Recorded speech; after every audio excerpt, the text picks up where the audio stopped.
people come in, I'll just continue. This information you are more than welcome to share when you go back to your hometowns with people who couldn't make it, etc. But I wanted to thank everybody, first of all, for coming out. I know it is a Friday. I know some of you have seen me all week and you could be somewhere else, but I appreciate you guys being here, so I thank you for that. Players as well. Don't want to sound cliche, don't want to sound silly, but this has been a dream of mine for a while.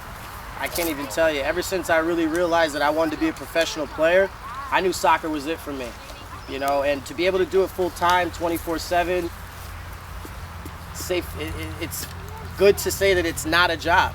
You know, I have total joy out of what I do every day. And just talking to Roy File not too long ago, he's asking me, he's like, I don't know how you could do full day camps. And I get through it like it's nothing because the kids, honestly, they make it happen. And I'm young, I still got a little bit of energy, so why not? I've done it all. I've worked in the corporate world. I've worked stock at Nordstrom. I've done a lot of things, and I know that soccer sits well with me, and it's just something that I could just do and do and do and never really burn out doing. So with that said, I hope that you guys see that and that you guys grow and have that same sort of passion, because soccer, there's a lot to learn, there's a lot to take out of it, you know, in a lot of aspects. But I just want to give you a brief rundown about myself. This is the part that's really uncomfortable for me. I don't really like talking about myself. I'm not a self-tutor, but like my mom said, you got to let them know what you've been through so that they know what they're getting into. And so I'll do that really quick. I was a high school All-American. I won't start all the way back in second grade or band camp. I'll start in high school. I was a high school All-American my junior year. The first year, I'm not sure if you guys have ever heard of Adidas ESP. It's the elite soccer program. On its inception, I think it was 1997. It was our first year learning about ESP. You know, I met Dick Vitale, who has never been a soccer guy, but he was there as a motivational speaker, you know, soccer with a capital S and all that stuff. So that's really when I learned that I had some skill. I didn't really, I just loved to play. So, and it was always like playing town soccer. I was the fastest. So I didn't really have time to think about or gauge, you know, where I was in the grand scheme of things until the coach at University of Rhode Island came to me and said, you know, we'd like to offer you a full scholarship. And my dad was doing backflips. I was just like, oh, okay, whatever. Can I play soccer? And it was, yeah. So with that said, you know, Farmington High School, where I come from, is a huge soccer town. It's equivalent, and I don't want to ruffle any feathers, but it's equivalent to like a Shen, which I know is a huge high school in Clifton Park. And I'm sure there's others, but that's one that I learned about a lot when I was at Siena. So Farmington is a huge soccer town, and I was fortunate enough to come through the youth program there. I played for Oakwood for 10 years. I'm sure you guys have heard of Oakwood Soccer Club. It's a USSF Academy club right now, and my experience with Oakwood, I really didn't realize what I got out of it until I was in college. I'm more of a hindsight kind of guy. I don't realize what I was doing until I look back and I say, wow, that was really fortunate to be a part of. And I took advantage of it without even knowing that was the idea, you know, take full advantage of every opportunity. So I thank them every chance I get when I go back. Because of Oakwood, because of Farmington High School, you know, I was allowed to go and play at the University of Rhode Island, and we had a dynamite team. You know, it's a Division I school, Atlantic 10, we played against Temple, Duquesne, St. Bonaventure, which is nearby, it's not too far, Dayton, UMass, all those schools. And I learned a lot about coaching as a college player. I really did. And that's when I started feeling like, you know, when I go home, God bless you, during the winter and the summers, I was going to give back. You know, we did a lot of clinics during the summer, you know, free clinics, and we met a lot of kids during games, kids that would look at us, made us feel like stars. You know, I'm a college kid, and this kid's like, can you sign my program? And I was kind of like, okay. So with that said, you know, I really started finding a connection with kids, and not just because they were soccer players, but I remember being a kid, naive to the world, not really knowing what was going on, just looking for direction. And I had some coaches to help me along the way. So giving back was something that I was totally into. After college, you know, we won 3 Atlantic 10 championships, went to the NCAA tournament in 2000. I was a junior. We lost to UNC Chapel Hill in the Elite 8. Probably one of the saddest games of my life, but something that also drove me to get back into the mix and compete at high levels, because let me tell you right now, even to this day, I played 5 years of pro. That was probably the most intense game of my soccer career. And it's safe to say one of my most memorable ones. I did pretty well. I scored a goal that game, so as a left back, and that was pretty cool because my dad got to see that. But with that said, you know, that propelled me to the next level as a pro. I played 4 years in the USL. I played with University, Pittsburgh Riverhounds, Western Mass Pioneers. I had a great chance to play in the MLS in 2006 for 6 months with the Columbus Crew under Siggy Schmidt. And I also had a chance to play internationally in France for FC Metz. That was a huge disappointment for me because my work permit ran out in Europe, so I was forced to go home, and lucky enough my agent placed me with the Columbus Crew. But if any of you have a chance to go to France, please go watch the game there. I know it's asking a lot, but if you have a chance there, go see a game because youth soccer is so big there, so big, and so much emphasis is on the passion for the game. I'm going back the first chance I get. And that brings me to this point, and I can go back a few years. Former teammate of mine called me from the University of Rhode Island, told me he got a job at Siena, 2006, going into 7. And he was like, he needed an assistant coach. And you know, he's a great friend of mine, Gareth Elliott, coaches still at Siena. He's at Latham Circle Soccer Club, and I was all for it. Problem was, I had to retire playing, so choices.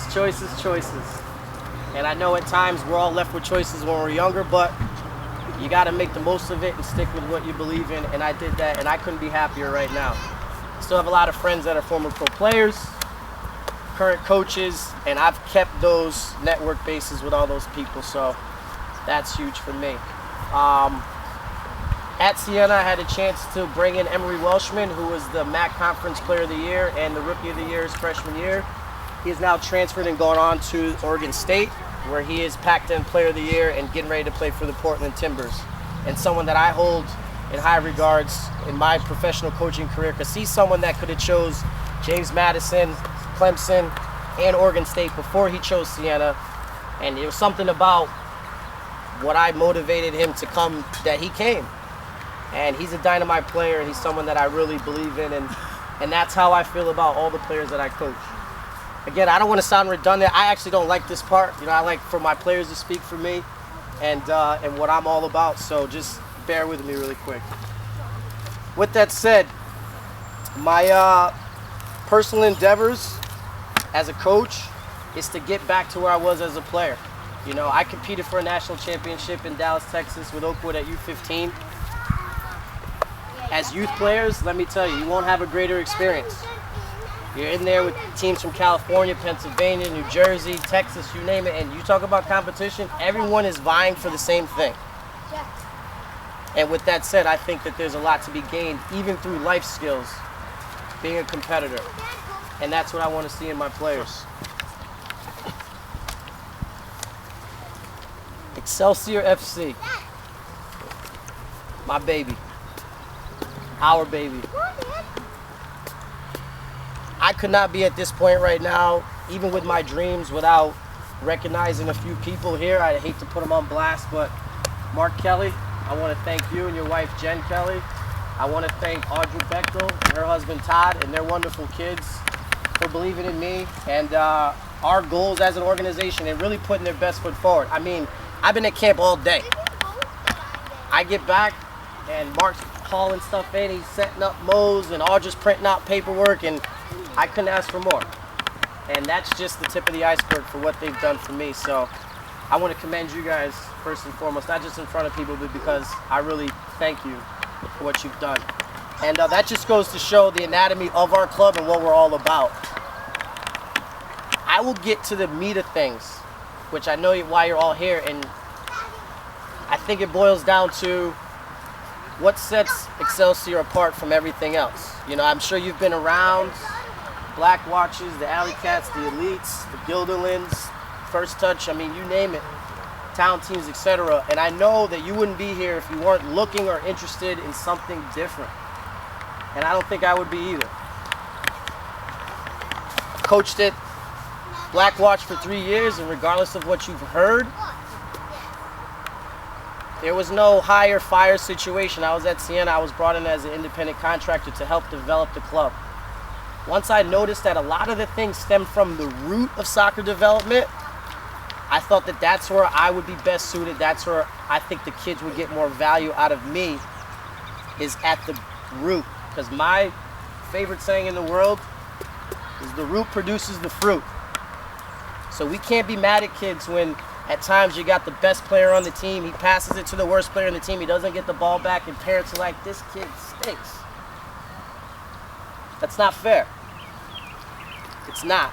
Because the root produces the fruit, and I always feel that everything starts from the top, from the coach. So sure, you're going to get gifted players. Some kids are born with a God gift to play soccer. I wasn't one of those. I had to work at it.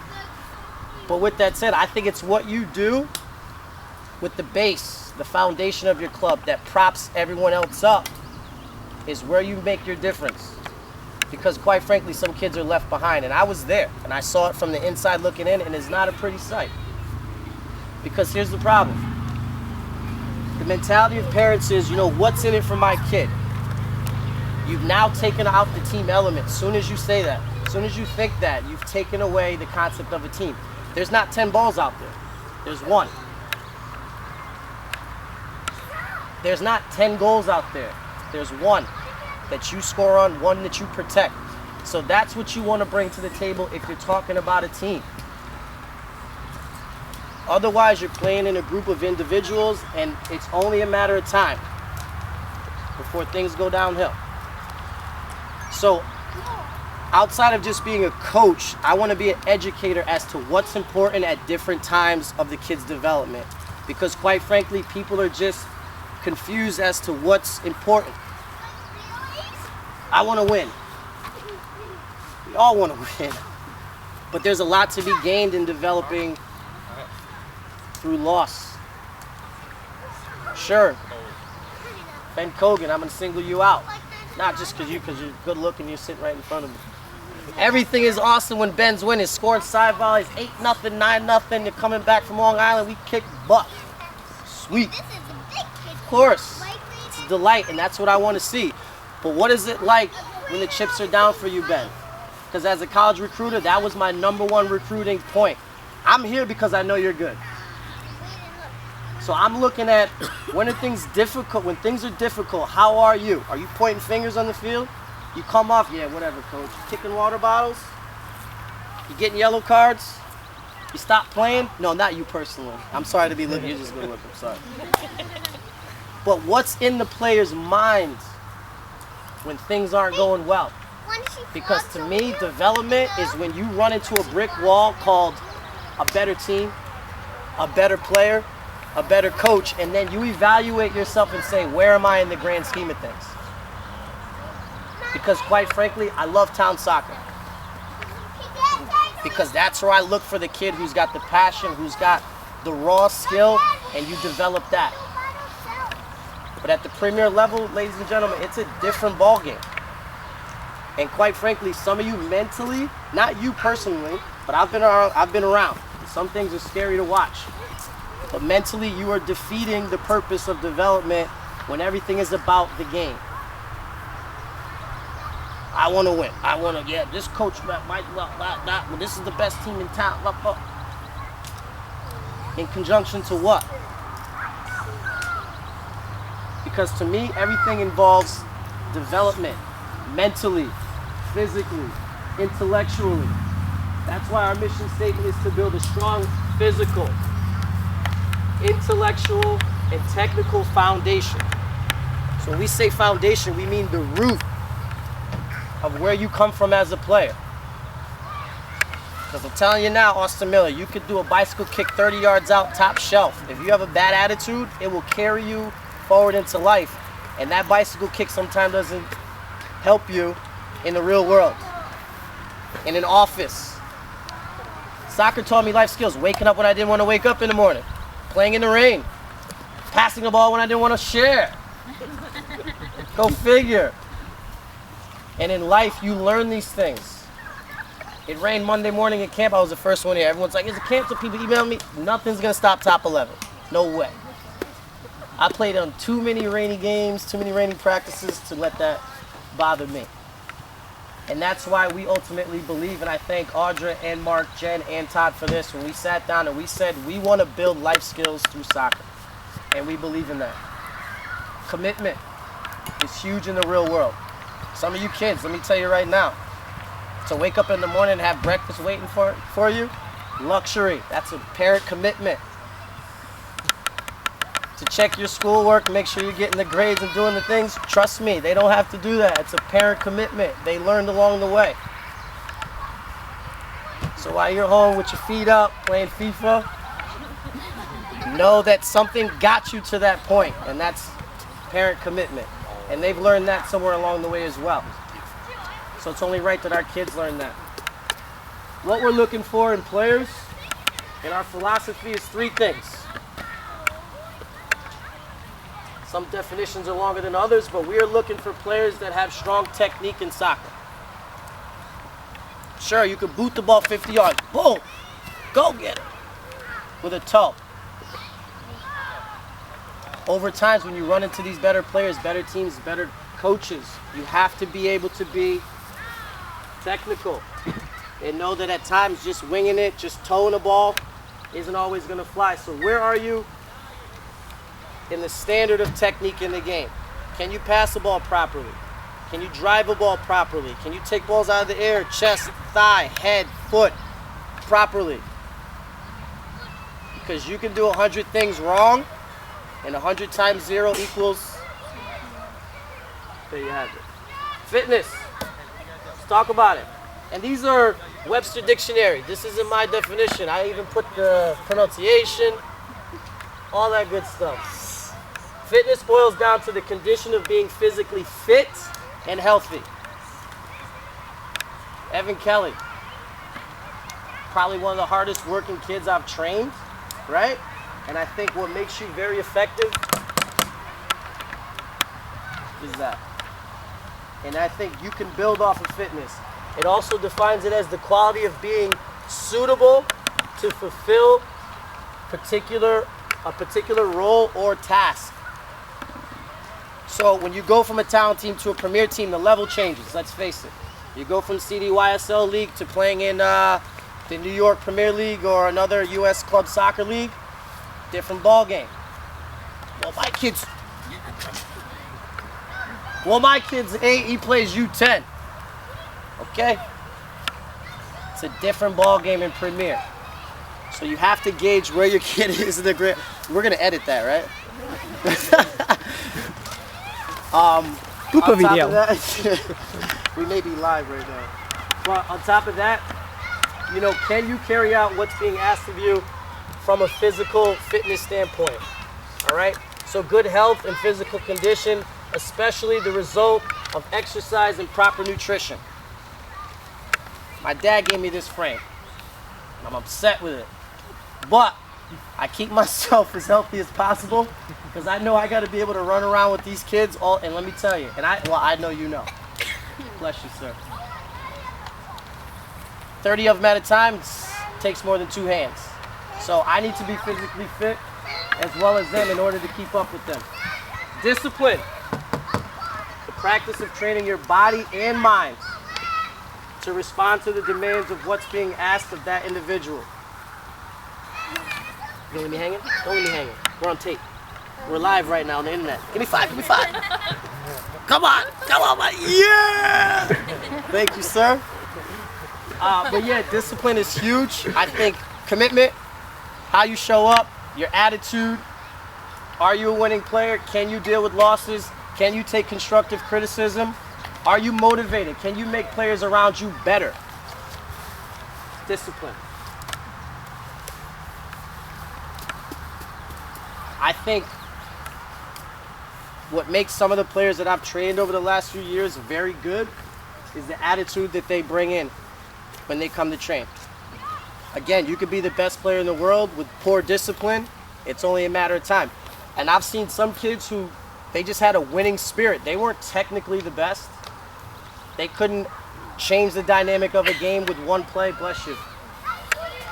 But they were disciplined. They were the first ones at practice. They were the last ones to leave. And to be honest with you, 2 out of the 4 of them are on my staff today. because of their discipline. I know I can count on them to show up. I know I can count on them to show what discipline means to the kids. And I also know what they can do on the field because of that. So I'm huge on discipline. Less is more to me. If I give you 15 things of what we're looking for in a player, you know, what we're all about, I think we get lost in the number of things. So it's very simple. Technique, fitness, discipline. And I think we all can agree and share that those things carry us into life and our life skills. I gave a nice little handout, some frequently asked questions. What I'd like to do is, because I know some of you are getting a little dry right now, is if we could walk around, maybe take a tour of the soccer fields just to show you. I know Roy File has a camp going on over here for high school kids, but I'd like to just walk around and show some of you some things, but I'd also like to answer some questions that you may have either now and in general, so that maybe if there's a particular question you may have that I can answer for everyone, I'd be willing to do that. And I'll also stick around for personal questions, you know, as to where your kid may fit in the grand scheme of things or what I think about anything else. I will tell you this, we will have players to fill teams, and I know that's a concern for some of you. Will you have players? We will have a U8 flight, a U10 flight, a U12 and a U14 boys flight for sure. Girls is posing to be a little difficult because of Capital United, and I give them all the credit in the world. They figured it out. Because girls travel in packs, and there's nothing wrong with that. To be a gender-specific club, and I'm sure that they're having a blast. I think it will change over time because of the coaches that I'm going to reach out to and bring in, but not only that, but because of the experience that I share in coaching with women. My brother, who's going to be a part of things from arm's length, is a former assistant at UConn women's soccer. He coached with Lenny Sitzis, and I got off the phone with him about a week ago, and he told me if he has to come hold clinics and train girls and, you know, motivate girls to really want to be a part of the club, he will come himself. He's kind of like an ace in the deck that I think I'll pull out if I need it. I mean, geez, to get resources like that from a guy who's super busy, a Division I college coach at UConn, is invaluable. And with that said, I think that our concentration on girls is just going to be as strong as the boys, so don't be deterred by that as well. If you look around, we have some very good players here right now on the boys and girls side. Let me tell you right now, Michaela Bechtel, if I can convince your parents to let you play boys soccer, you will be. Because this girl holds no punches, and in camp, she don't care how old you are, what you look like, as long as that ball's rounding at your foot, she's going for it. And I appreciate that. So there will be a place for you at Excelsior. Okay? So that answers that. Fall season, winter, spring. I'm going to say this quick while Roy File's not here. Is he here? CDYSL will not be the pinnacle league for Excelsior. We will compete in CDYSL, our U8s and our U10s, our U11-12s who may compete together in the U12 capacity, our U13s and 14s who may compete in the U14 capacity will compete in U.S. club soccer leagues. There's a New York Club Soccer League, there's a Northeast Premier League. We will find a home. My best friend, former teammate, Pittsburgh Riverhounds, is the vice president and executive board member at U.S. Club Soccer. And we've applied, so we're good. I'll tell you the difference. Love CDYSL. I don't think our team will develop and grow to the length we need to playing at that league, playing in that league. Don't get me wrong. I think that there will be teams within our club, there will be groups within our club that can benefit endlessly playing at CDYSL. But I think for us to stretch the envelope, push the envelope, at a competitive level, we need to play better teams. With that said, my contact base with Binghamton, Syracuse, Nordic, FSA out of Connecticut, Oakwood, Western Mass, Western United, FC Copa out of New Jersey, the New York Soccer Club, I don't want to get that confused with, there's a lot of teams coming out of downstate New York, is very high. And they've guaranteed me, so long as I have a club, that they will host us and come to our fields to play against us. We will compete in AFRAM's indoor tournaments. We will also go to Connecticut to compete in Oakwoods and Beachside, Connecticut, which is in Trumbull, Connecticut. We'll also go to Salins in Buffalo, and we will go to Binghamton to the bubble down there, one of the biggest domes in the Northeast, who the director of this Foot Skills Academy is also a former teammate of mine. So I'm just gonna bring the resources in and build a platform for them. I'm not here to just talk about me and what I've done. Yeah, I did this. You'll see, hopefully. And I think that the players will be able to demonstrate exactly where we come from as a club. Tryouts. Thought it went very good. Some people, well, the numbers, unless you're on the inside receiving emails from me, I am telling you now, we will have teams at Excelsior. I'm also telling you that it's going to be difficult to field a girls team on inception, but it will happen. Trust me. If you don't, in a few years it'll speak for itself. I'm a huge fan of kids getting in on the ground level, because I tell you right now, on our jerseys, when it says Excelsior FC established 2012 and 2016, they're going to be talking about you. We rebuilt Siena, Gareth and I. 2007, they had 3, 10, and 4. You could look all this up. Very next year, same players. We brought in 2 kids, David Bazzarato from Syracuse, and we brought in Joey Miner from Shen, Clifton Park kid. Hard working, no money. Walked on. We were 7-2 in the conference and finished 12-8 and like 3. The same players. So to be honest, and again, I'm not here to talk. I'm just saying these hands, no pun intended, these feet were made for building. Nothing else. So it's a great opportunity to get in on the ground level, to be a leader, not just a follower, but we will be here. If you choose another club, trust me, no love lost. Hate to play against you, but no love lost.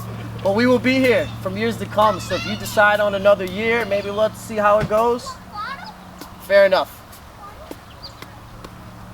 I am under no illusion that it's going to take time, but I believe in what we're doing. I know Mark and Jen do, I know Audra does and Todd, and I know my man Calvin, who is invaluable. I can tell you about him, and I'd be going on for days. This is my guy right here. And I think we're live right now on Twitter, and this will be on YouTube. This will be on YouTube as well. Not Twitter tonight, sorry. Fair enough, we'd be left. But either way, that's awesome. But I just want to thank you guys again. I say we take a walk, stretch the legs a little bit, you know, burn some of those calories we just wolfed down. And any questions you guys have for me, please feel free to ask. Anything. Which